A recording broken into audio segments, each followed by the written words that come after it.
And in this solo episode of the Happy Hustle podcast, we're talking about why depth makes the difference. These are 4 steps to find your unique niche. I want to share with you how you can actually get to the niche that you are best positioned to serve and how you can actually start to positively impact more lives in that niche, thus making yourself more income in the process and happy hustling a life that you love. After a quick episode sponsor break, we're going to be diving into this episode of the Happy Hustle podcast. Do you want blissful balance in your personal and professional life?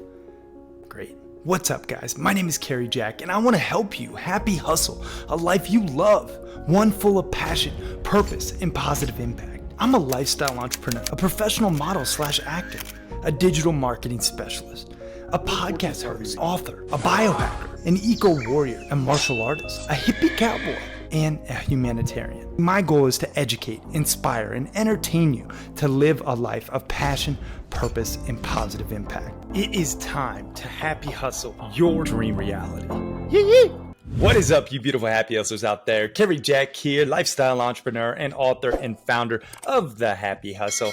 And I want to share with you why depth makes all the difference. Like literally going a mile deep and an inch wide makes all the difference. And these are 4 steps that you can use to actually identify your unique niche so that you can make more income and more impact while you happy hustle that life that you love. And I'm going to tell you straight up, I have made this mistake where I tried to be everything to everyone, thus making me really nothing to no one.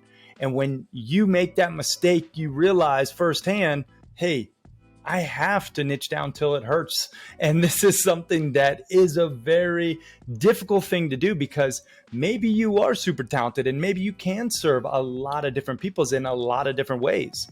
However, that doesn't ultimately serve them to the degree that you know is possible.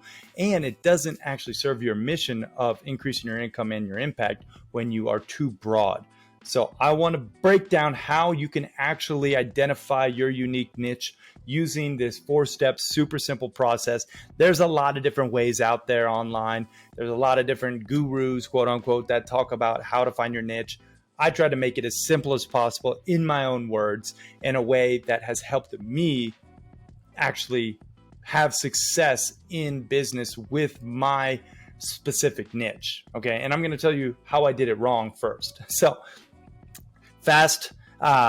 rewind, not fast forward, rewind to the beginning inception of just the Happy Hustle. I've had, 4 legit companies, 3 of which that failed, that I learned the hard way, 1 quite successful.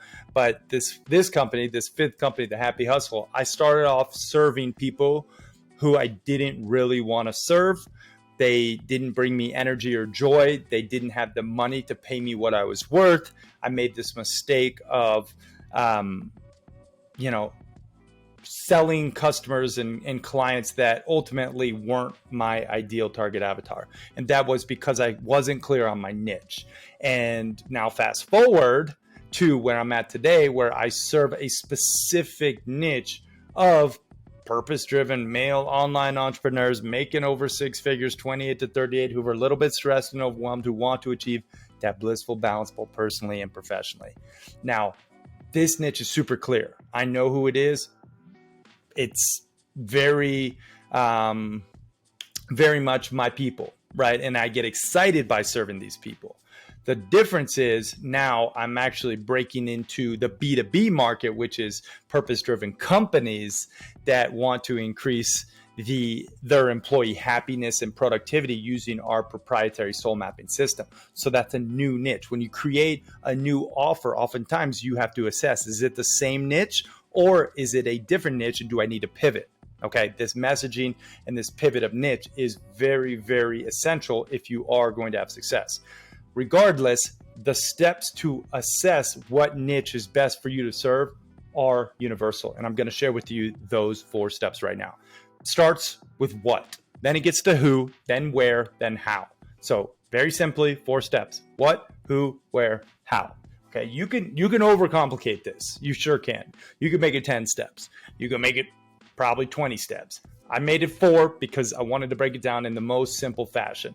And maybe you think you know your niche right now. That's cool. I want you to just put yourself through these 4 steps and actually filter your current niche and see if it actually still resonates. Okay. So the step, first step we're going to talk about is what. All right.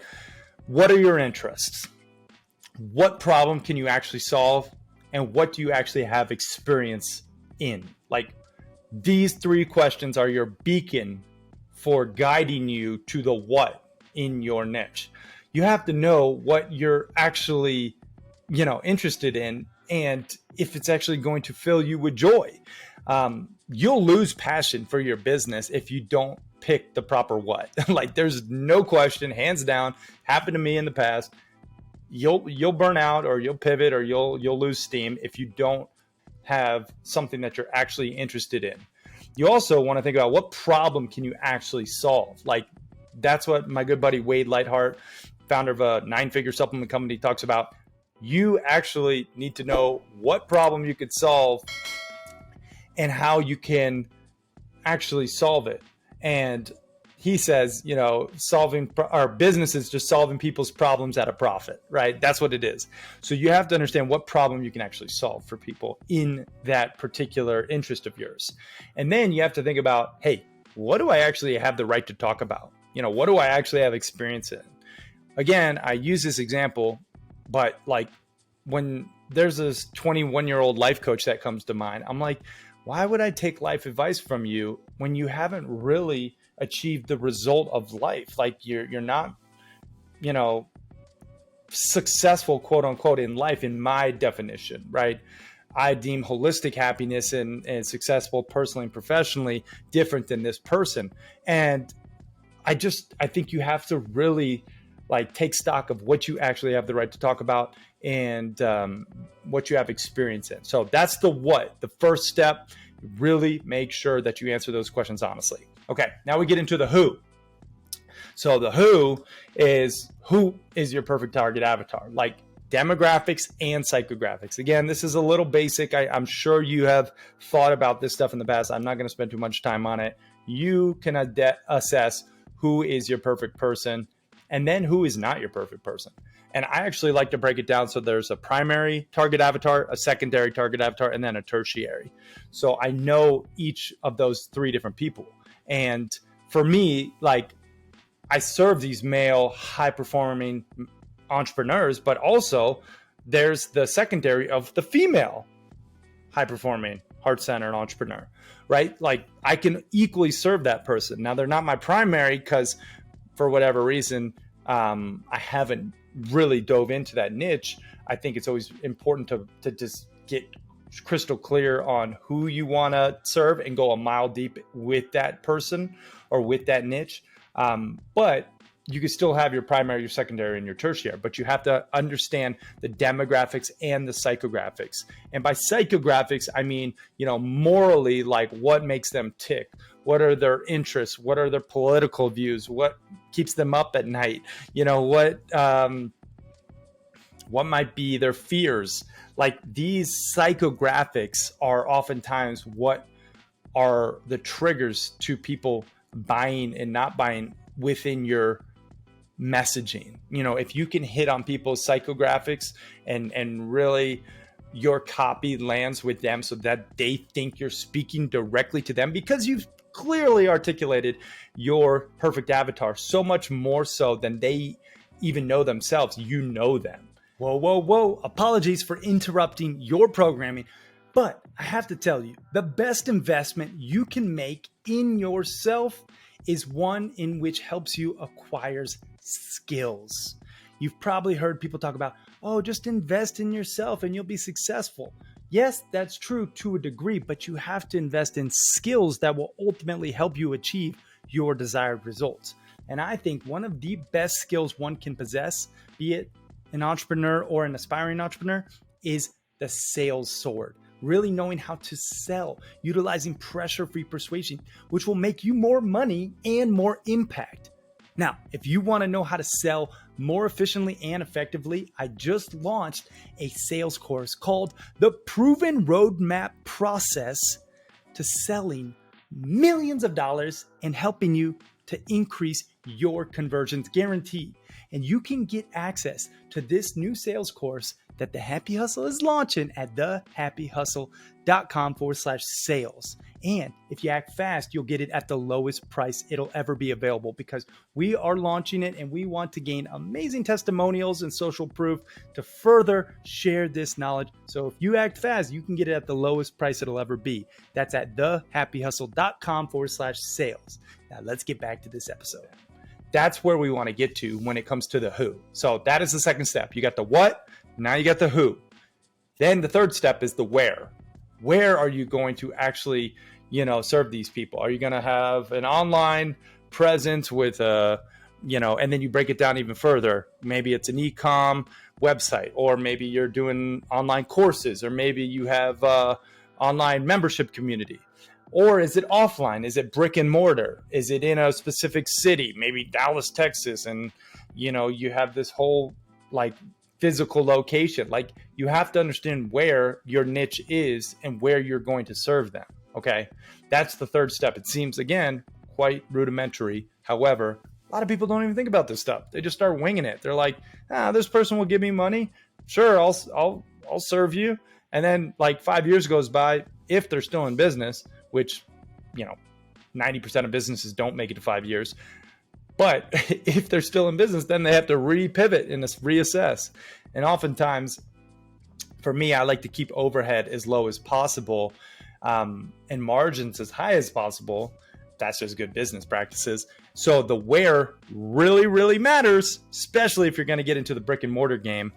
That obviously is going to increase your overhead. So think about your where. That's the third step. So we got the what, we got the who, now we got the where, and now the fourth step to identifying your niche, how.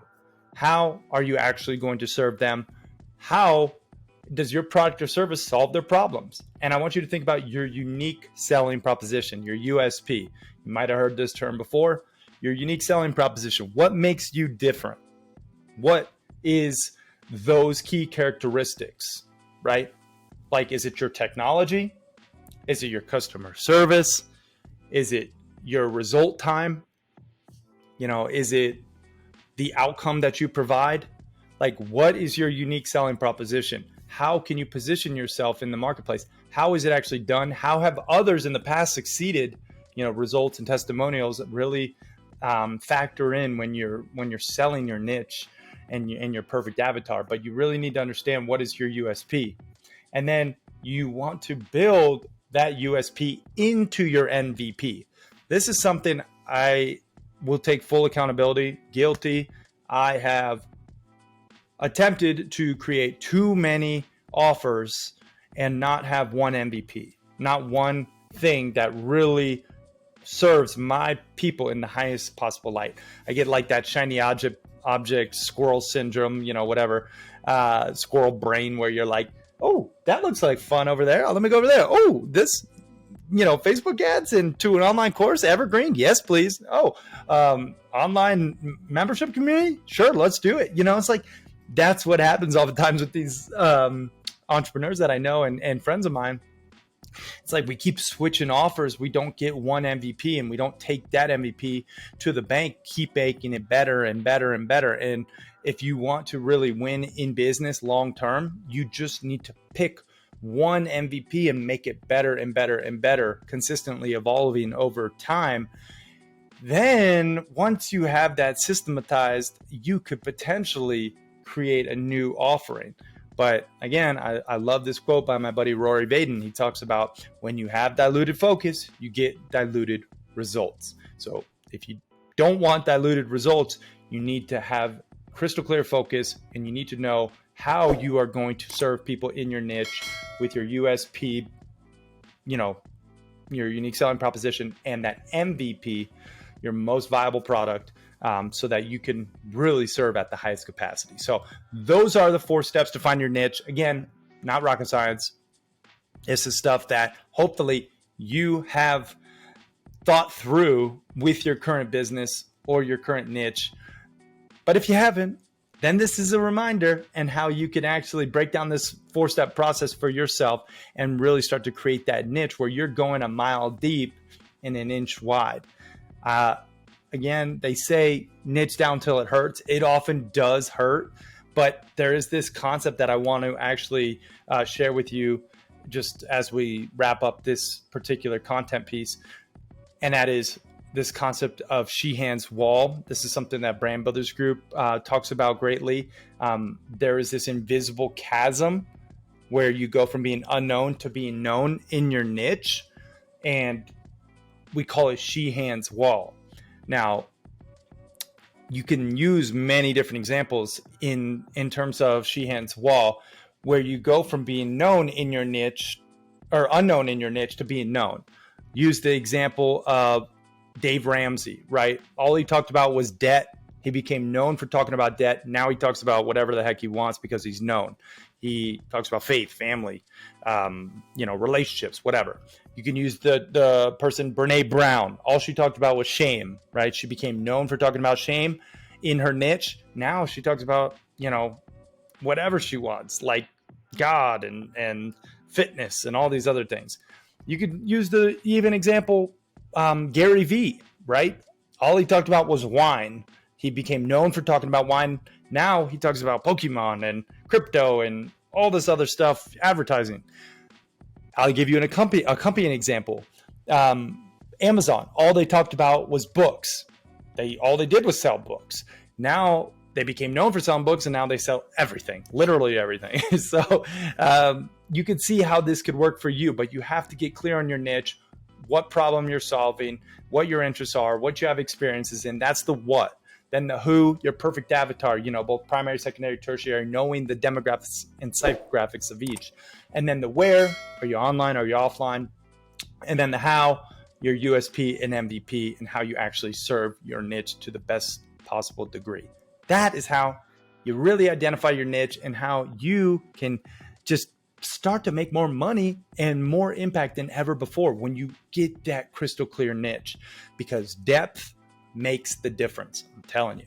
So I hope this was valuable. Please share this with a friend. And if you want to go deeper into the Happy Hustle content, again, I recommend picking up a copy of this book, The Happy Hustle, 10 Alignments to Avoid Burnout and Achieve Blissful Balance. You can get it at thehappyhustlebook.com for free. Just help out with the shipping and handling, and then we'll send it right to you. And I will say this isn't going to be available for much longer. We have version 2 of this book coming out very soon. So if you want to get it at the cheapest possible investment, which is free, all you got to do is help out with the shipping and handling. You better get it quick, because then you're going to have to pay for it after we launch version 2.